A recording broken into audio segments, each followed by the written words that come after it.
아멘. 할렐루야. 오늘 목사님이 설교를 하면서 이런 표현을 하시더라고요. 지옥이란 무엇인가? 차차차 하다가 아차차 하는 것이 지옥이다. 일리가 있어 보이죠? 우리에게 자꾸 미루는 그런 습성이 있다라는 것을 아마 꼬집어 말한 것 같습니다. 성도 여러분, 2022년 사순절 기간에 여러분은 어떤 경건한 연습을 한번 해보고 싶습니까? 차차차 하면서, 그죠? 아차차 하기보다는 올해는 좀 보람 있는 사순절이 되었으면 좋겠습니다. 이 사순절 기간에 하나님은 우리에게 무엇을 원하실까요? 하나님은 우리가 회개하고 우리의 삶이 변화되기를 원하시지 않을까? 왜 그렇습니까? 오늘 하나님 주신 24절에 이렇게 말씀하시죠. 주께서 혹시 마음과 뜻을 돌이키시고 그 뒤에 복을 내리사. 그렇습니다. 하나님은 우리에게 복을 주고 싶어 하시는 것입니다. 하나님은 우리에게 인생의 행복을 주시고 싶어 하시기 때문에 그렇습니다. 바라기는 이 사순절 기간, 특별히 올 한 해는 우리 모든 성도들이 정말 의미 있는 사순절을 잘 보내시고 하나님 우리에게 주시는 놀라운 복이 여러분에게 넘치기를 축원합니다. 오늘 본문의 배경은 이렇습니다. 유다 왕국의 아합과 이세벨의 딸 아달랴가 정권을 찬탈했죠. 사실은 아합과 이세벨은 북왕국 왕이지요. 그런데 그의 딸 아달랴가 남왕국의 정권을 찬탈했다니. 아합 왕과 여호사밧 남왕국 왕은요, 서로 북과 남이 싸우지 말자, 전쟁하지 말자, 화친 속에 살자 이래 해가지고 만든 정책 중에 하나가 북왕국의 아합의 딸 바로 이 아달랴, 남왕국의 여호사밧의 아들, 이렇게 해서 두 사람을 결혼을 시켰습니다. 그리고 여호사밧을 뒤를 이어서 그 아들이 왕이 되었고, 그 다음에 그 아들이 이제는 세상을 떠났죠. 그런데 이 부인이 되었던 아달랴가요, 자기 남편이 죽고 난 다음에, 그리고 자기 아들의 죽음을 보면서 나머지 아들들을 다 죽이고, 그리고 왕족이 될 만한 손자들까지 다 죽이고 본인이 왕권을 찬탈했습니다. 참 끔찍한 일이죠. 근데 그 중에 다행스럽게 어린아이 요아스 하나가 그의 고모에 의해서 숨겨졌잖아요. 그래서 그 후에 하나님은 제사장 고모부가 되는 여호야다의 인도 아래 다윗의 후손인 요아스에게 왕권을 되찾게 했습니다. 자, 이런 과정 속에서 남왕국 유다는 급속하게 나라가 기울어져 가기 시작했죠. 백성들은 대부분 공허한 형식주의에 빠져 있었고 도덕적인 타락에 깊이 물들어 있었습니다. 사회는요, 이스라엘의 생존권을 위협하는 가뭄이 오랜 시간 계속되었고, 또 메뚜기 재앙이 시작되어서 두려움 속에서 이스라엘 백성들은 살 수밖에 없었습니다. 이때 선지자들이 외치기 시작했습니다. 이와 같은 일들은 우리에게 임박한 여호와의 심판에 대한 경고라. 이렇게 선지자들이 외치기 시작했죠. 그래서 어느 때보다도 영적인 회개의 필요성을 강조했습니다. 어느 때보다도 모든 백성들의 변화가 일어나야 한다는 것입니다.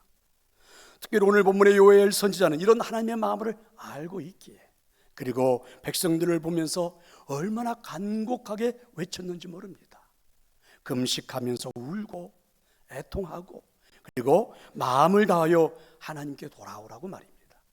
자, 여러분 12절의 말씀인데요, 요엘이 외쳤던, 요엘 선자가 외쳤던 말씀이죠. 12절의 말씀을 우리 같이 한번 읽어보도록 하겠습니다. 여호와의 말씀에 너희는 이제라도 금식하고 울며 애통하고 마음을 다하여 내게로 돌아오라. 그렇습니다. 특별히 이 말씀에서 여기서 이제라도라는 말에 우리 한번 주목해 볼 필요가 있죠. 이제라도라는 말은 이런 의미가 내포되어 있는 것입니다. 아직은 시간이 있을 때에, 아직도 기회가 있다, 이런 말씀이죠. 저나 여러분이 지금의 시간을 보내고 있잖아요. 그럼 이 지금의 시간은 우리 모두에게는 기회의 시간입니다. 우리 모두에게 이제라도 기회의 시간, 이렇게 말씀할 수 있죠. 그러니까 하나님은 우리를 위하여 아직은 시간을 남겨두신 것입니다. 우리의 삶을 변화시킬 수 있는 기회가 우리에게 주어진 것이죠. 왜냐하면 하나님은 성품 자체가 노하기를 더디하시고 또 용서하시기를 즐겨하시기 때문에 그렇습니다. 요엘 선지자의 외침입니다. 아직 우리에게는 시간이 있다는 것이죠. 그래서 기회가 있다는 것이죠. 노하기를 더디하신 하나님, 용서하기를 즐겨하시는 하나님, 하나님의 품으로 돌아가자. 우리가 금식하면서 그리고 통회하면서 돌아가자는 것입니다. 마음을 다해서 하나님의 품으로 돌아가자. 이것만이 살 길이라는 것이죠. 어느 때보다도 지금 우리 사회에는, 우리에게는, 모든 백성들에게는 변화가 필요하다. 이렇게 오늘 본문에서 요엘 선지자는 선포하고 있습니다. 사도행전 2장 47절에 가보면 등장하는 모범적인 초대교회 하나가 있죠. 바로 예루살렘 교회 공동체입니다. 그런데 이 예루살렘 교회 공동체를 향해서 성경은 이렇게 말하죠. 하나님을 찬미하며 온 백성들에게 칭송을 받는, 그러니까 예루살렘 교회, 예루살렘 공동체를 이렇게 표현을 했습니다. 예루살렘 교회 공동체는 그 당시 사회 많은 사람들에게, 온 백성들에게 칭송을 받는, 그러니까 매력적인 존재였다, 이런 말이죠. 매력이라는 말에 한번 우리 주목해 볼까요? 우리는 늘 매력적인 사람을 바라보기도 하고 매력적인 사람에게 관심을 두기도 합니다. 그래서 여러분, 사진을 찍을 때도 얼짱 포즈라는 게 있잖아요. 각도를 어떻게 해서 사진을 찍느냐에 따라서 그 사람의 얼굴이 달라 보이죠. 또 사진을 찍어 놓고도 여러분 뽀샵 처리를 해서, 그래서 여러분 교회 요람에 나와 있는 우리 성도들을 보면서 가끔은요, 이분이 그분 맞나? 이렇게 할 정도로, 그럼 그렇게 우리들이 하고 있죠. 이유가 무엇입니까? 관심을 끌기 위해서, 그러니까 매력적으로 보이기 위해서이죠. 그러니까 매력은 관심입니다. 교회가 이 세상의 관심의 대상이 되지 못한다면 사실은 교회의 존재 의미가 퇴락되어 가고 있겠죠. 어떻게 그러면 예루살렘 교회는 사회의 매력적인 존재가 되었을까요? 사회에 관심을 받는 존재가 되었을까요? 바로 회개하고 변화가 일어났기 때문입니다. 믿으시기를 축원합니다. 그러면 우리 개인도 마찬가지가 아닐까요? 자신의 죄를 드러내고 회개하는 사람보다 더 매력적인 사람이 있을 수 있을까? 잘못된 삶을 회개하고 변화를 이루며 살아가는 사람보다 더 매력적인 사람이 있을 수 있을까? 왜 그런지 아십니까? 로마서는 이렇게 우리에게 표현하죠. 로마서 3장 10절입니다. 의인은 없나니 하나도 없다. 성경이 선언이죠. 하나님의 선언입니다. 이 세상에는 어떤 의인도 존재하지 않는다는 거죠. 그런데 우리는 자꾸만 착각하고 있습니다. 우리가 의로움으로 이 세상을 변화시킬 수 있다고 생각하는 거죠. 의인이 한 사람도 없는데. 그러면 정말 중요한 게 무엇입니까? 죄를 회개함으로 변화를 시도하는 사람이 세상을 변화시킬 수 있는 것입니다. 인간은 심리학적으로 분석해 보면요, 습성화의 경향이 있다고 그러죠. 예를 들어서 우리가 새 옷을 입으면요, 그 새 옷을 입고 난 다음에 의식이 되죠. 감각이 살아 있습니다. 기분이 좋고 감정이 굉장히 좋죠. 그런데 여러분, 이내 얼마 가지 않으면 그것이 무뎌집니다. 새 옷을 입어도 더 이상 감각이 살아있지 않죠. 감정이 살아있지 않습니다. 어느 낯선 방에 들어가면 처음에는 여러분 그 낯선 방에서 찰칵찰칵하고 움직이는 시계 소리가 다 들리죠. 그런데 이내 얼마 가지 않으면 그 방 안에 동화되어 버리고 나면 시계 소리가 들리지 않습니다. 그런데 여러분, 이런 경향이 우리들의 삶에도 적용되고 있지는 않나? 사실 우리는 점점점 영적으로 무뎌간다는 사실을 다 느끼지 않습니까? 죄와 함께 살다가 보면 나중에는 그 죄악이 나의 인생의 습성화가 되어버리고 나면 사실은 무서움도 별로 없어지고, 그리고 마음의 양심도 없어지고, 그리고 그렇게 살아가는 것이 마치 당연한 것처럼 우리 되어버리지 않나요? 그래서 여러분, 기독교 역사에서 매년 사순절이라는 경건한 훈련을 필요로 했던 이유가 아닐까? 경건의 연습이 반드시 필요했기에 기독교는 사순절이라는 문화를 만들어낸 것이 아닐까요? 적어도 매년, 그래서 40일간의 기간을 정해놓고 우리 한번 회개하자, 그리고 내 인생의 변화를 한번 시도해보자, 이런 시간을 필요로 했던 것입니다. 그런데 변화를 이루는 삶에는요, 사순절과 같은 열정과 함께 반드시 필요한 것이 있습니다. 그게 무엇입니까? 바로 능력입니다. 변화는요, 열정만으로 이루어지는 것이 아니기 때문에 그렇습니다. 내 삶의 변화가 이루어지려면 적어도 능력이 필요하죠. 내 삶의 변화를 이룰 수 있는 능력이 있어야 하는 거죠. 그렇습니다. 변화를 바라보는 우리들의 그 열정, 간절함, 그런가 하면 변화를 가능케 하는 사이에는 분명한 차이가 있죠. 자, 오늘 말씀 한번 볼래요? 13절은 이렇게 말씀하지요. 너희는 옷을 찢지 말고 마음을 찢고 너희 하나님 여호와께로 돌아올지어다. 저는 이 말씀을 묵상하면서 이런 생각이 들더라고요. 옷을 찢는 열정은 있을지 몰라도 마음을 찢을 수 있는 능력은 나에게 없다. 맞는 말 아닙니까? 내가 여러분 이 옷을 찢어버릴 수 있는 열정은 있겠지요. 그런데 여러분 내 마음속까지 들여다보고 내 마음속에 있는 아픔들을, 내 마음속에 있는 죄악들을 해결해버릴 수 있는 능력이 나에게는 없더라고요. 여러분은 어떠세요? 하나님께서는 사실 우리에게 눈에 보이는 가식적인 것이 아니라 눈에 보이지 않는 내 마음속에 있는 진정한 변화까지도 원하고 있단 말입니다.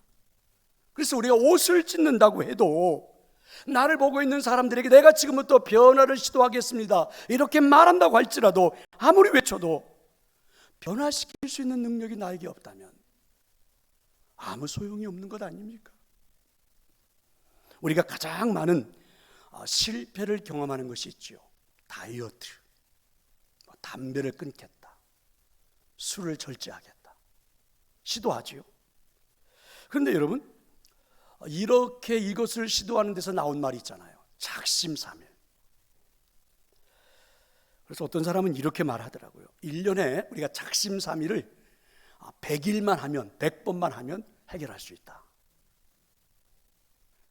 그런데 여러분 이런 이야기들이 얼마나 절망스러운 말들입니까? 우리가 무엇을 해야 하는지는 알지만 그것을 가능케 하는 능력이 우리에게는 없다는 것입니다. 오늘 우리가 예수님을 믿고 그리고 오늘 이 자리에 앉아서 여러분이 예배하고 말씀을 듣고 있는 이유가 무엇입니까? 솔직한 표현은 이런 거 아니에요? 나는 할 수 없어요. 나는 할 수가 없어요. 나에게 변화를 이룰 수 있는 능력을 주세요. 오늘 이게 여러분 우리들의 드리는 예배 아닙니까? 신약 성경에 보면 능력이라는 말이 여러 번 등장하죠. 능력이라는 말의 원어는 듀나미스라는 단어죠. 그런데 다이나마이트라고 하는 단어가 이 듀나미스라고 하는 말에서부터 나왔죠. 그래서 다이나마이트, 강한 폭발, 강한 능력 이런 것들의 의미가 되죠. 사도 바울은 신앙은 가지고 있지만 그래서 늘 넘어지고 실패하고 그리고 실망하고 있는 에베소 교인들을 향해서 이렇게 하나님의 말씀을 권면했습니다. 에베소서 1장 19절인데요. 그의 힘의 강력으로 역사하심을 따라 믿는 우리에게 베푸신 능력에 지극히 크심이 어떤 것을 너희로 알게 하시기를 구하노라. 에베소 교회 교인들에게 강력한 능력, 강력한 힘이 있다는데 그 강력한 능력이 바로 그리스도의 능력, 부활의 능력이라는 것입니다. 죽은 자를 살리시는 하나님의 능력, 우리가 십자가에 못 박힘으로 다시 살아나는 능력, 바로 이 힘, 이 능력으로 우리의 삶의 변화를 얼마든지 이룰 수 있다 이렇게 말하는 거죠. 지난주에 우리는 새로운 대통령을 선출했습니다. 아마도 이번에 대선을 놓고 많은 사람들이 이런 표현을 쓰더라고요. 역대 이래 비호감 선거였다 이런 표현들을 많이 쓰더라고요. 이유가 무엇입니까? 대통령이 되고 싶다는 열망이 있음에도 불구하고 이 후보들의 발목을 잡았던 것은 지금까지 그 후보들이 살아왔던 삶의 실수, 실패, 도덕적인 것이든 법적인 것이든 이런 것들 때문에 그러지 않았을까? 그런데 여러분 이것은 우리도 마찬가지가 아닙니까? 우리가 사실은 사람들 앞에 좀 떳떳하게 서고 싶은 열망이 있음에도 불구하고 사실은 자녀들 앞에 좀 떳떳해지고 싶은 그런 간절함이 있음에도 불구하고 나의 발목을 잡고 있는 것이 있다면 지금까지 살아왔던 내 삶의 실수, 내 삶의 실패일지도 모릅니다. 어쩌면 여러분 우리가 살아오면서 과거에 받았던 그 상처들이 여전히 지금도 우리를 아프게 하고 있는지도 모르죠. 그래서 우리는 어쩌면 들어볼래요? 고통의 기억들로 현재 고통을 받고 있다. 과거에 고통스러웠던 그 기억들이 현재도 여전히 나를 고통스럽게 하고 있다는 거, 다 동감할 수 있지요. 그런데 여러분, 복음의 능력, 골로새서 2장 14절에서는 우리에게 이렇게 말씀을 하십니다.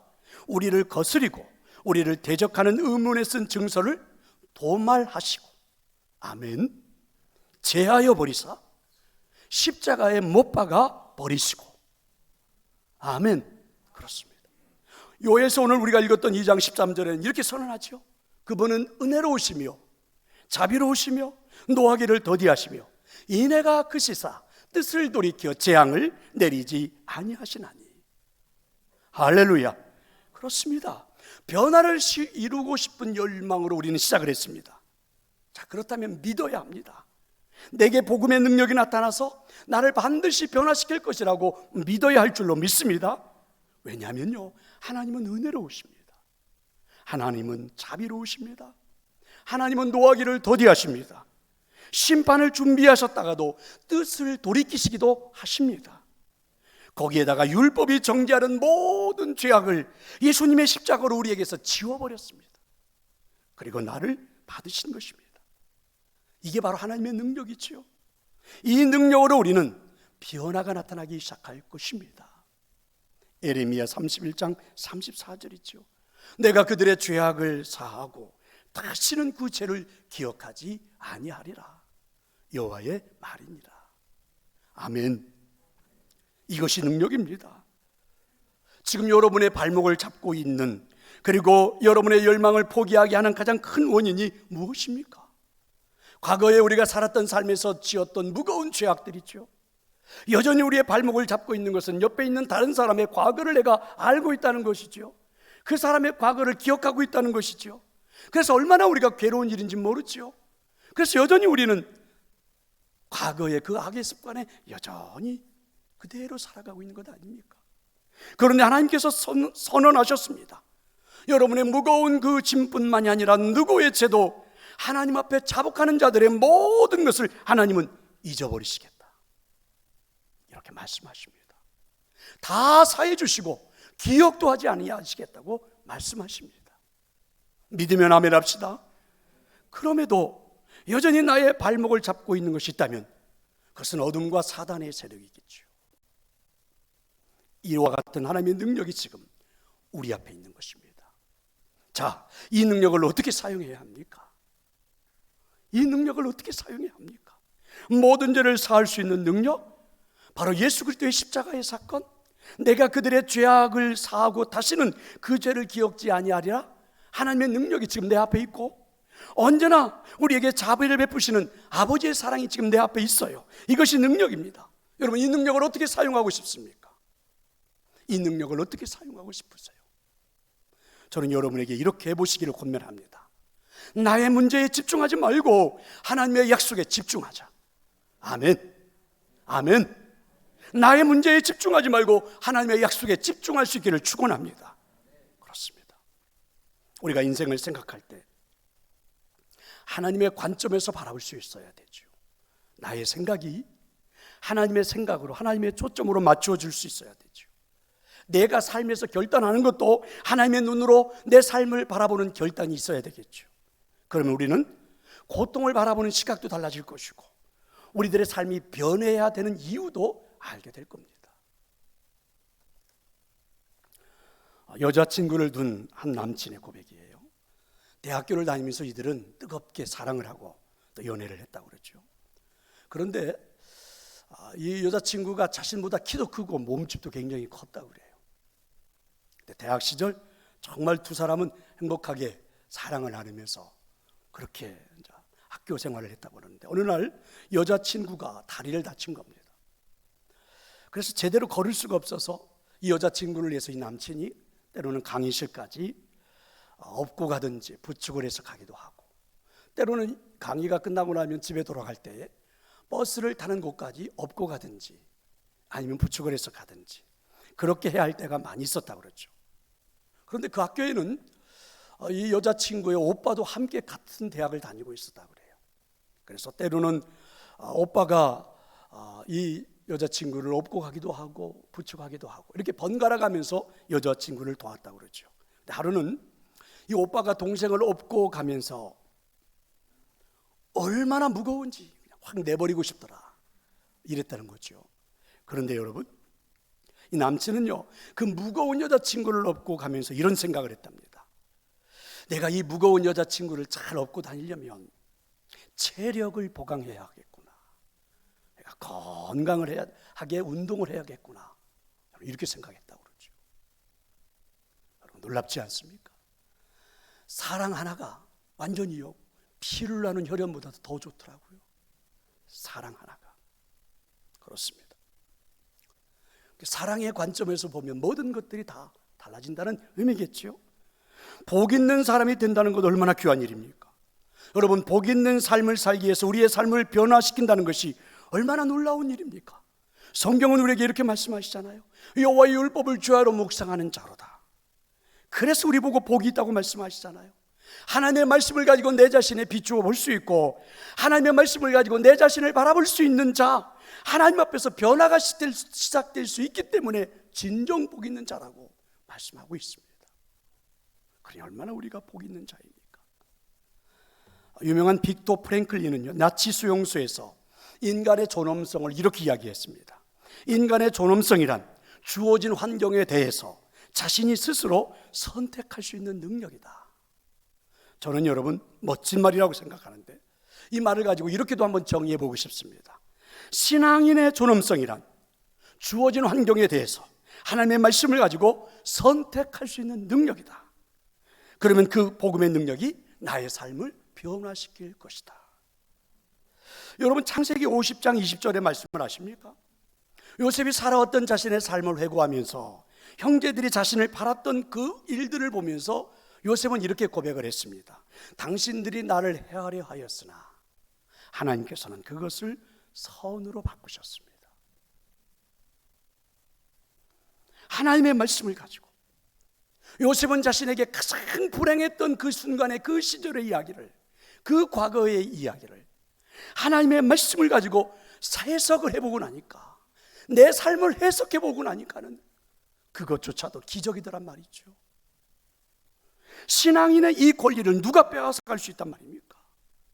이렇게 요셉은 늘 하나님을 의식하면서 살아왔던 사람이죠. 그렇기 때문에 그는 늘 자신의 삶에서 하나님이 나를 어떻게 보실까, 이게 가장 중요한 초점이었다는 것입니다. 그와 같은 행동은 하나님을 알지 못하는 사람들에게도 인정을 받을 수가 있었고, 그리고 그들의 도움을도 받았고, 또 많은 사람들에게 요셉은 유익을 끼치는 사람도 되었고, 많은 사람들에게 살아계신 하나님을 증거할 수도 있었죠. 여러분의 삶을 어떻게 변화시키시겠습니까? 여러분의 삶을 어떻게 변화시키시겠습니까? 저는 복음의 능력을 믿으시기를 축원합니다. 그 복음의 능력을, 그 하나님의 말씀을 여러분의 가슴에 담고, 그리고 여러분 묵상하고 살아갈 수 있기를 축원합니다. 나의 문제에 집중하지 말고 하나님의 약속에 집중하기를 축원합니다. 언제요?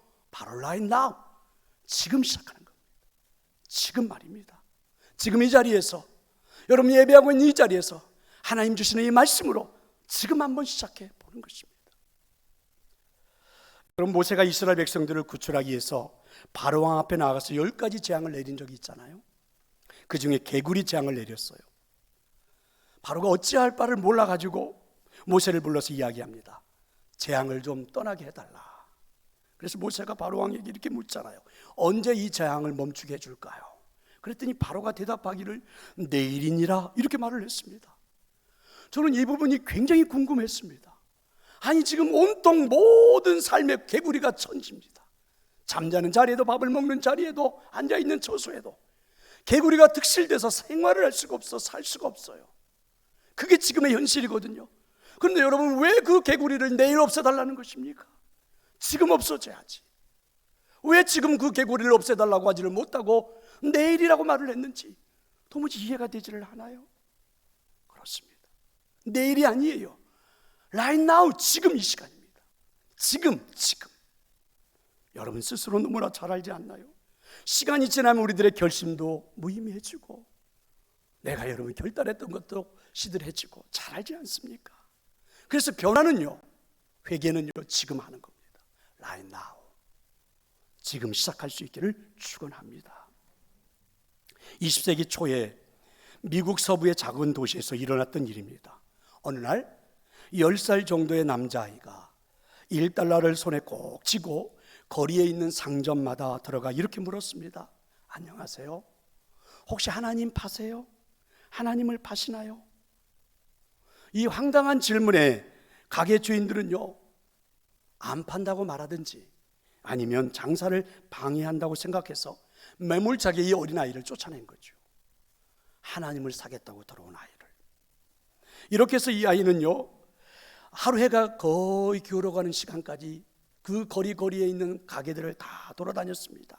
끝까지 포기하지 않고 마지막 69번째 가게에 들어갔다고 그러죠. 안녕하세요. 혹시 이 가게에서 하나님을 파시나요?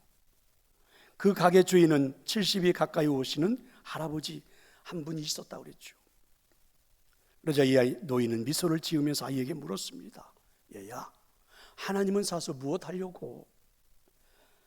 자신에게 처음으로 말을 걸어주는 그 가게 주인을 보고 이 아이는 눈물을 터뜨렸어요. 감격의 눈물을 터뜨리고, 그리고 자신의 사연을 이 노인에게 털어놓기 시작을 했습니다. 아이의 부모는 오래전에 세상을 떠났다고 그래요. 그리고 지금은 삼촌이 돌봐주고 있는데 이 삼촌마저도 얼마 전에 건축 현장에서 떨어지는 사고를 당해가지고 현재 혼수 상태에 빠지고 마른 거예요. 이 아이가 의사 선생님에게 붙잡고 매달리고 우리 삼촌을 꼭 좀 살려달라고 그랬더니 삼촌을 치료하던 의사가 아이에게 이렇게 말한 겁니다. 얘야, 삼촌을 구해줄 수 있는 분은 하나님밖에 없단다. 그런데 이 아이는요, 하나님이 뭔지를 잘 몰라가지고 잘못 들었겠죠. 이 아이는 이렇게 생각한 겁니다. 그 하나님은 정말 소중하고 신기한 물건이라고 생각을 한 겁니다. 그래서 이 순진한 아이는 의사에게 이렇게 말을 했습니다. 선생님, 제가 하나님을 사가지고 올 테니까요, 그리고 와서 우리 삼촌에게 먹일 거예요. 그리고 꼭 낫게 할 거예요. 이렇게 말입니다. 그래서 그 아이는 하나님을 사기 위해서 하루 종일 가게를 돌아다녔던 거예요. 이 사연을 들은 노인은요, 눈시울이 이내 붉어지면서 아이에게 물었습니다. 그래, 너 하나님을 살려고 돈은 얼마나 갖고 있니? 그랬더니 $1요. 마침 잘 됐구나. 하나님은 딱 $1거든. 그래서 노인은 이 아이의 돈을 받고 선반에 있던 하나님의 키스라는 음료수를 건네주었습니다. 아이에게 이렇게 말했죠. 여기 있단다 애야. 이 하나님을 마시면 너의 삼촌이 금방 나을 거야. 아이는 기뻐하면서 음료수를 품에 안고 쏜살같이 병원으로 뛰어갔습니다. 병실에 들어가자마자 아이는 자랑스럽게 소리쳤죠. 삼촌, 제가 하나님을 사왔어요. 이제는 하나님이 곧 낫게 할 거예요. 그런데 다음 날부터 여러분, 놀라운 일이 벌어지기 시작했습니다. 글쎄, 그 자그마한 도시에, 그리고 그 자그마한 병원에 세계 최고의 전문 의사들이, 전문가들이, 그리고 수없이 치료를 할 수 있는 그 좋은 의료기구들이 전용기를 타고 이 작은 도시 이 병원으로 몰려들기 시작한 겁니다. 그래서 이 아이의 삼촌을 이 많은 의사들이 와서 진찰하고 좋은 의료기구들을 가져다가 치료하고 해서 결국 정말 이 삼촌은요, 깨어난 거죠. 살아나게 되었고, 그래서 태어나게 되었습니다. 그런데 이 삼촌이 태어날 때에 병원비 청구서를 보고 아주 정말 놀래버렸죠. 어마어마한 병원비가 청구되어 있었던 겁니다. 전 세계 그 놀라운 의사들이 다 왔고 놀라운 기구들이 다 왔기 때문에요. 그런데 병원에서 이렇게 말하는 겁니다. 어떤 노인이 이미 비용을 다 전부 지불했기 때문에 그냥 퇴원하셔도 됩니다. 그래서 삼촌은 나중에 이 아이가 마지막으로 들른 그 가게 주인 노인분이 지불하게 되었다는 사실을 알게 되었죠. 사실 이 노인은요, 굉장히 큰 재벌이었는데 가끔은 이렇게 무료할 때는 가게에 나와서 사람들을 만나고 사람들과 이야기를 하고 했다고 그러죠. 감격한 삼촌은 아이와 함께 그 노인의 가게로 찾아갔습니다. 가보았더니 노인은 이미 여행을 간 상태였고 가게 점원이 이 두 사람을 맞이하면서 그렇게 크게 마음 두지 않아도 된다고, 그리고 노인이 쓴 편지를 전해주었다고 그러죠. 삼촌은 너무너무 고마워서 그 자리에서 편지를 열어봤습니다. 편지의 내용은 이렇습니다. 젊은이, 내게 고마울 필요가 없네. 사실 모든 비용은 자네의 조카가 이미 다 낸 것이니 말일세. 자네에게 이런 기특한 조카가 있다는 것이 정말로 행운이라는 것을 말해주고 싶네. 자네를 위해서 1달러를 쥐고 온 거리를 누비며 하나님을 찾아다녔으니 말이야. 그리고 하나님께 감사하게 자네를 살리고 행운을 주신 분은 그분이니 말일세. 자, 이런 편지였습니다. 대단하지 않아요? 삼촌을 살리기 위해서 어린아이가 하나님을 사겠다고 하루 종일 그 모든 거리 가게를 누비고 하나님을 달라고, 그리고요 69번째 가가에 가서 결국은 하나님을 사가지고 돌아왔던 아이의 열정, 그 아이의 열정, 여러분, 이 사순절 기간을 지나고 있는 우리에게 필요한 게 아닐까요? 저는 의학적으로 무식하다고 말할지 모르지만 모든 죽음은 심장마비라고 생각합니다. 심장이 작동하지 않는 순간 죽은 것이라고 생각합니다. 여러분, 어떤 변명도 이유도 필요하지 않아요. 영적인 심장이 박동하게 만들어야 되지 않겠습니까? 나의 잘못을 바로 회개하고 복음의 능력으로 새로운 변화가 시작되게 해야 하지 않겠습니까? 그게 바로 영적으로 살아있는 존재 아닐까요? Right now, 바로 지금 내 영혼의 심장이 박동하게 해야 하는 것 아닙니까? 이 아이도 하나님을 사기 위해서 하루 종일 1달러를 손에 쥐고 사람을 살려내겠노라고, 삼촌을 살려내겠노라고 심장이 움직이게 하기 위해서 움직였다면 이 사순절의 기간은 그런 의미로 우리에게 다가오는 것이 아닐까요? 여러분, 한번 시작해 보고 싶지 않습니까? 여러분의 영혼의 심장이 다시 한번 박동하도록 움직여 보고 싶지 않습니까? 회개하는 자리로, 그리고 변화를 시도하는 자리로 반드시 나아갈 수 있기를 축원합니다. 지금 바로 여기서부터 말입니다. 반드시 하나님 우리에게 은혜 주실 줄로 믿습니다. 아버지 하나님, 고맙습니다. 우리에게 하나님, 우리들의 영적인 심장이 박동하도록 이 자리에 찾아오셔서